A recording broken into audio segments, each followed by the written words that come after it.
problems simple for the people. And he would always speak to the level of the people. And this is how he would solve their problems. Okay?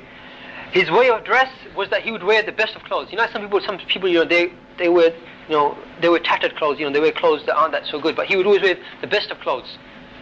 And he was recognized for this.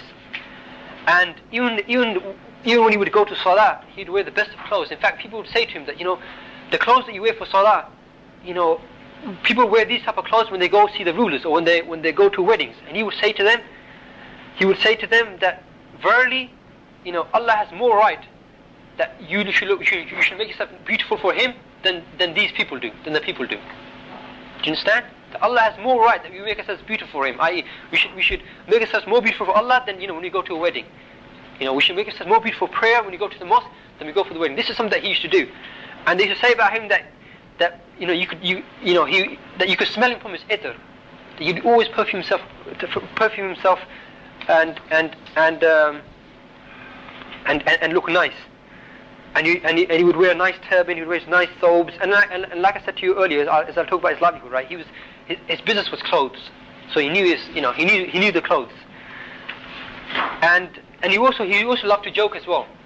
Okay, once, and I'll just give you one of the jokes he made. Okay, once in his own area there was a Shia who was a fanatical Shia, and we know the Shia, you know, they love Imam Ali, and they dislike Abu Bakr, and they dislike Umar, they dislike Aisha, and so on and so forth.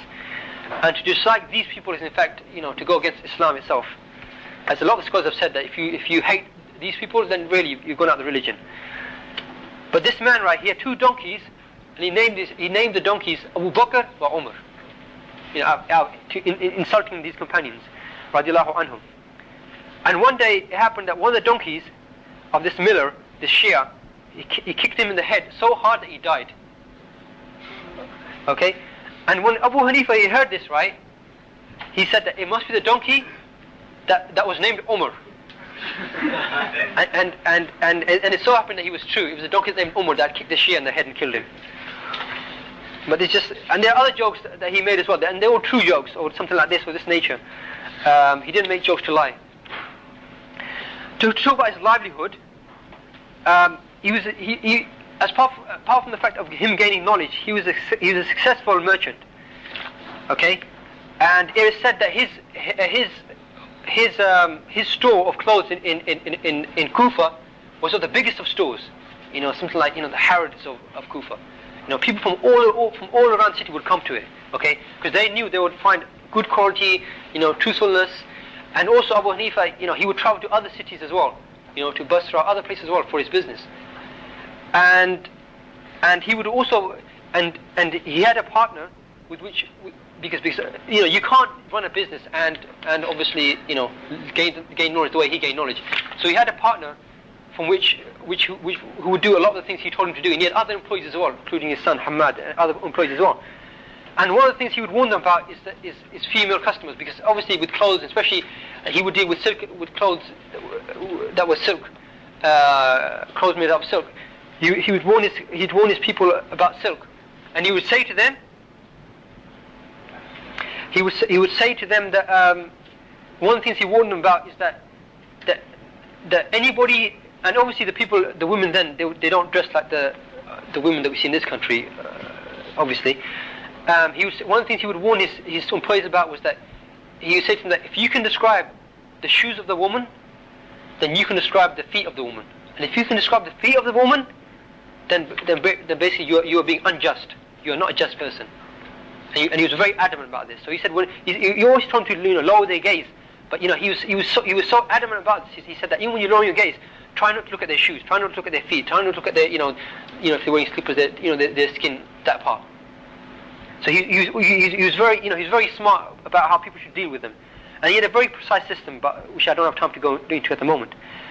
And his daily routine about gaining knowledge was that, you know, in the morning after Fajr, he would spend 2-3 hours with, you know, in his business, finding what's going on, make sure everything's going okay, give his orders, whatever. Then after that, pretty much he would spend the rest of the day gaining knowledge. And he would spend, I think he would spend Friday he would spend entertaining guests in particular, and Saturday he would spend especially for his family and his own personal needs. And and he was very truthful in his livelihood. You know, once he told his partner that, you know, go sell these clothes, but these clothes are defective. So if you sell these clothes, make sure you tell the people that these clothes are defective. I don't want you to sell these clothes, you know, without telling people they're defective. And his partner, who's also a truthful person, because, you know, Abu Hanifah, he wouldn't deal with it. You know, obviously his partner wouldn't be a liar or a corrupt person. He sold his clothes and he forgot. And once he realized that he had forgot to tell the people, he tried to find them. Okay, but he couldn't find them. When Abu Hanifah, he heard about this, he was so upset that all the profit he made from those transactions, he gave away in charity. You know, he wanted to keep his risk totally, you know, clean, untouched, halal. And obviously this is one of the blessings that eventually came upon him later on. Okay? And he would, other principles that he had, that, you know, the people that you sit with him in his knowledge, people that you knew personally, he would not try to gain any profit from them. He would try to sell things to them at cost value. And if somebody was very poor, again, he would be very lenient towards them. You know, he would sell things at cost value, or he would bring the price down. And there are many examples towards this, but since time is short, inshallah, I just want to tell you the principles about it now. And the profits that he would gain from all the successful business that he would have, he would spend upon his students, upon the fuqaha, muhaddithin, you know, and upon other people who needed the money. Okay, he would spend upon them, and this is actually a very important principle. And when he would give them the money, give them their daily allowances, he would say to them that this is the profit of your own attributes, of the merchandise, of your attributes, of your characteristics that Allah has given to you via me. Okay, so don't thank me for it. This is what Allah has given to you via me. Nothing to do with me. This is not my money. Okay, and there's no risk. No one has any power, any risk, but Allah. You know, Allah is the one who has power of the risk.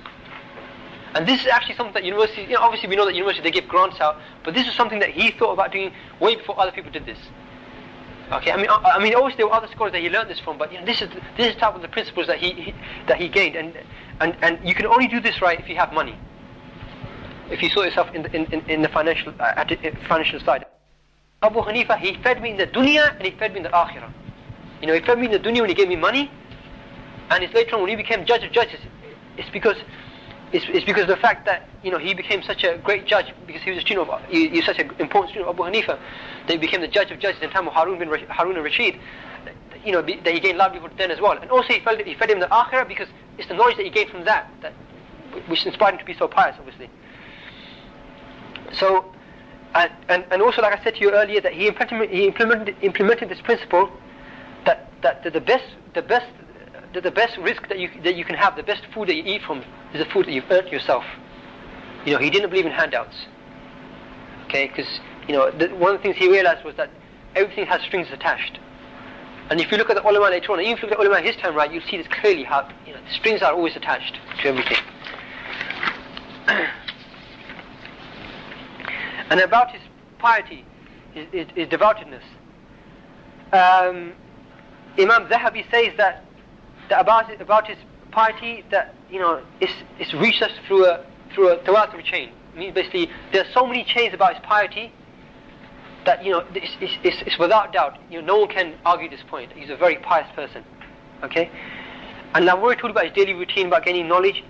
Okay, and a lot of people have said about him that when he was someone who didn't speak a lot, but when he did speak, he was like a fountain flowing. That's obviously related to fiqh.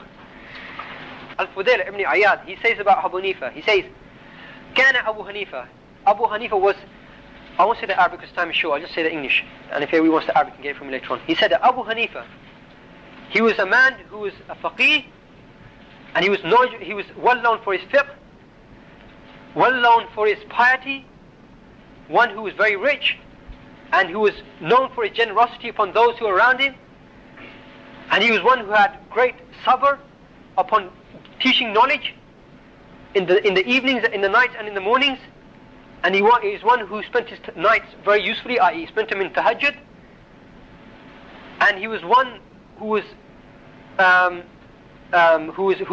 given to having long silences, little or speech, until if somebody said to him a matter, i.e. asked him about a fatwa, about halal or haram, then he would be very good at